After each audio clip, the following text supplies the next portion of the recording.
नमस्कार दोस्तों, स्वागत है आपका हमारे YouTube channel BEd study plan में। दोस्तों, लेसन प्लान की सीरीज में आज हम गणित विषय से संबंधित एक नई पाठ्य योजना लेकर आए हैं जिसका प्रकरण है परिमेय संख्याओं का भाग। दोस्तों, यह पाठ्य योजना आप कक्षा 6 से लेकर कक्षा 8 तक किसी भी कक्षा में पढ़ा सकते हैं। तो चलिए फॉर्मेट के अनुसार आज की वीडियो की शुरुआत करते हैं। तो फॉर्मेट के अनुसार चलेंगे। सबसे ऊपर हम पाठ्य योजना संख्या लिखते हैं। जैसा कि आप जान ही गए होंगे, बहुत सारी पाठ्य योजनाएं पहले भी चैनल पर गणित विषय से संबंधित डाली जा चुकी है। विद्यालय में दोस्तों यहाँ पर उस विद्यालय का नाम लिखेंगे जहाँ पर आप शिक्षण के लिए जाएंगे। अपने महाविद्यालय या विश्वविद्यालय का नाम नहीं लिखेंगे। यदि अभी आपको ज्ञात नहीं है कि आपको किस विद्यालय में जाना है तो इस कलम को खाली छोड़ देंगे। उसके बाद इस प्रकार के ब्लॉक्स बनाते हैं जिसमें दिनांक, कक्षा, विषय, उपविषय, चक्र और अवधि लिखते हैं। अवधि में 35 या 40 मिनट जो भी आप लिखना चाहें। कक्षा में 6 से 8 जिसमें भी आप बनाना चाहते हैं। विषय में गणित, उपविषय में अंकगणित और चक्र आप अपने अनुसार लिख सकते हैं। दिनांक भी अपने अनुसार ही लिखेंगे। प्रकरण में लिखेंगे परिमेय संख्याओं का भाग।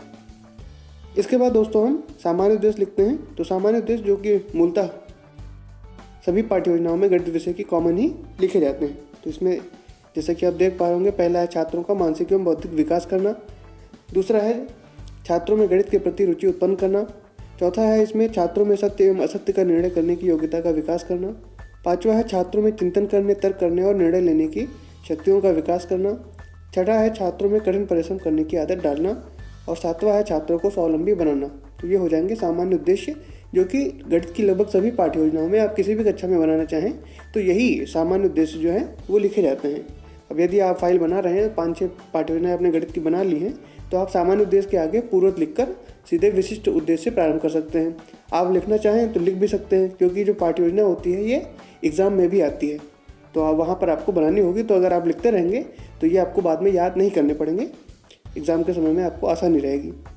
चलिए आगे बढ़ते हैं विशिष्ट उद्देश्यों की तरफ। तो अब ये विशिष्ट उद्देश्य हैं जो हर प्रकरण के अनुसार बदलते रहते हैं। तो देखिए, पहला यहाँ पे छात्र ज्ञानात्मक में लिखेंगे कि छात्रों को परिमेय संख्याओं के भाग का ज्ञान हो सकेगा। दूसरा है बोधात्मक, तो इसमें लिखेंगे कि छात्र परिमेय संख्या के भाग वाले प्रश्नों को समझ सकेंगे। कौशलात्मक में लिखेंगे कि छात्र परिमेय संख्याओं के भाग करने में कौशल प्राप्त कर सकेंगे। अनुप्रयोगात्मक में लिखेंगे कि छात्र परिमेय संख्या के भाग संबंधी ज्ञान का दैनिक जीवन में प्रयोग कर सकेंगे। तो ये हो जाएंगे विशिष्ट उद्देश्य। इसके बाद शिक्षण विधि। तो याद रखिए, शिक्षण विधि में गणित विषय में मूलतः दो विधियाँ जो है वो मुख्य होती हैं, जो कि दो के जोड़े में पढ़ाई जाती हैं, जैसे कि आगमन और निगमन। ये दो अलग अलग विधियाँ हैं, लेकिन इनका जैसे निगमन विधि का स्वतंत्र अस्तित्व बहुत कम ही होता है, तो यहाँ पर आगमन निगमन विधि के जोड़े में पढ़ाई जाती है। इसी के साथ में गणित विषय में विश्लेषण और संश्लेषण विधि का भी प्रयोग होता है। तो यह प्रश्न जो है आपकी सीटेट या यूपीटेट की परीक्षा में भी पूछा जा सकता है। तो गणित में याद रखिए, दो विधियाँ जो मुख्यतः पढ़ाई जाती हैं, आगमन निगमन विधि कोई पाठ्य योजना पढ़ाई जाएगी या विश्लेषण और संश्लेषण विधि से पढ़ाई जाएगी। सहायक सामग्री में कक्षा कक्ष उपकरण जैसे कि चौक, डस्टर, लपेट, श्यामपट्ट आदि। पूर्व ज्ञान में लिखेंगे कि सभी छात्र परिमेय संख्या के बारे में सामान्य जानकारी रखते हैं। तो इसके बाद में जो पाठ्य योजना की सबसे मुख्य भाग होता है, तो यहाँ पर दोस्तों याद रखेंगे प्रस्तावना कौशल नहीं लिखेंगे, सिर्फ प्रस्तावना लिखेंगे और 2 कॉलम बनाएंगे, छात्राध्यापक क्रियाएं और छात्र क्रियाएं। तो यहाँ पर आप यदि आप छात्राध्यापिका हैं तो स्लैश करके छात्राध्यापिका क्रियाएं भी लिख सकते हैं। पहला प्रश्न देखिए, परिमेय संख्या 5/7 तथा 3/5 में अंश कितना है। तो इसमें लिखा हुआ है उत्तर में कि ये दोनों परिमेय संख्या हैं तथा 3/5 में अंश 5 व दोनों संख्याओं में 5, पहली संख्या में 5 अंश है, दूसरी संख्या में 3 अंश है। फिर दूसरा पूछ रहे हैं कि हर कितना है। तो यहाँ पर लिखा गया है कि हर 7 और 5 है। तो फिर पूछ रहे हैं तीसरा प्रश्न कि परिमेय संख्या 5/7 तथा 3/5 से भाग कैसे करेंगे। तो ये हो जाएगा समस्यात्मक प्रश्न। तो इसी के अनुसार उद्देश्य कथन लिखेंगे। क्या है उद्देश्य कथन में, देखिए, छात्रों आज हम परिमेय संख्याओं के भाग का अध्ययन करेंगे। और ऊपर याद रखेंगे कि प्रस्तावना कौशल नहीं लिखेंगे, सिर्फ प्रस्तावना लिखेंगे। वहाँ पर गलती से टाइप हो गया है, तो सिर्फ प्रस्तावना लिखेंगे या प्रस्तावना प्रश्न भी लिख सकते हैं। तो प्रस्तुतिकरण में 3 हेडिंग देंगे। छात्राध्यापक क्रियाएं, ये चाहे तो आप छात्राध्यापिका क्रियाएं भी लिख सकते हैं। यहाँ पर छात्र क्रियाएं और श्यामपट्ट कार्य। तो देखिए विशिष्ट उदाहरण से लेंगे। आप चाहें तो इसमें एक कॉलम और भी बना सकते हैं इधर, जिसमें शिक्षण बिंदु भी लिख सकते हैं, हालांकि बहुत आवश्यक नहीं होता है। तो देखिए पहला उदाहरण देखिए कि परिमेय संख्या 6/3 तथा 5/4 का भाग करिए। तो प्रश्न पूछा जा रहा है कि प्रश्न में पहली परिमेय संख्या कितनी है। तो प्रश्न में पहली परिमेय संख्या कितनी है, तो 6/3 है। तो पहली परिमेय संख्या यहाँ 6/3 श्यामपटकार में लिख दिया। फिर दूसरा है कि प्रश्न में दूसरी परिमेय संख्या कितनी है, तो प्रश्न में दूसरी परिमेय संख्या है 5/4। देखिए यहाँ पर लिख दिया गया है।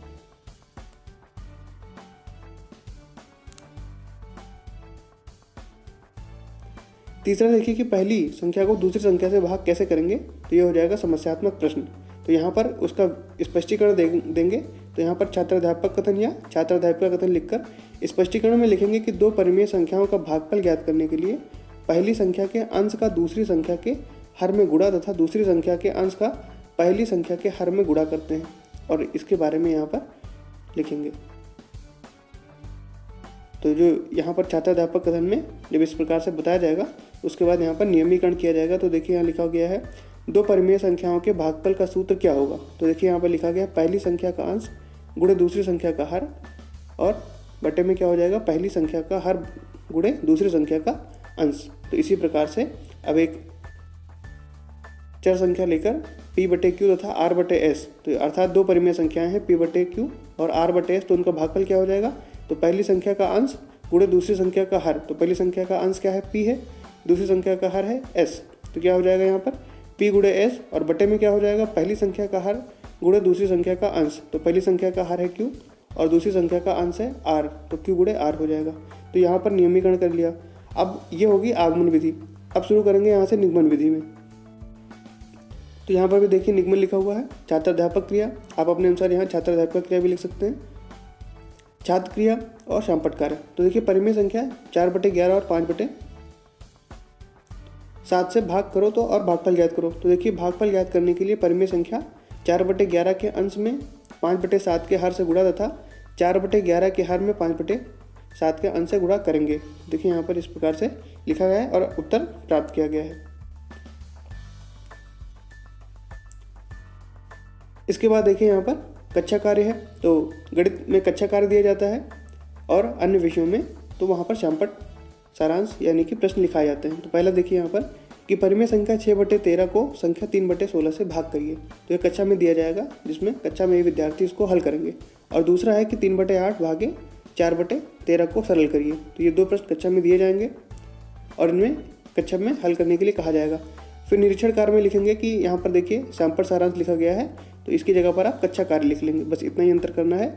तो छात्राध्यापक या छात्राध्यापिका विद्यार्थियों को कक्षा में कक्षा कार्य के प्रश्न हल करने का निर्देश देकर कक्षा में घूम घूम कर निरीक्षण करेंगे। तो इसके बाद में सबसे अंतिम जो हेडिंग होती है गृह कार्य की, तो इसमें देखिए क्या लिखेंगे कि निम्न परिमेय संख्याओं का मान ज्ञात करिए। तो ये दो उदाहरण दिए गए हैं यहाँ पर, दो प्रश्न हल करने के लिए इनकी संख्या आप बढ़ा सकते हैं और अपनी तरफ से भी यहाँ पर प्रश्न लिख सकते हैं। तो दोस्तों पाठ्य योजना यहाँ पर हमारी कंप्लीट होती है। वीडियो आपको जैसा भी लगा हो कमेंट करके जरूर बताइए। अन्य भी पाठ्य योजना यदि आपको चाहिए तो कमेंट करके बताइए, हम यथासंभव उसको उपलब्ध कराने का प्रयास करेंगे।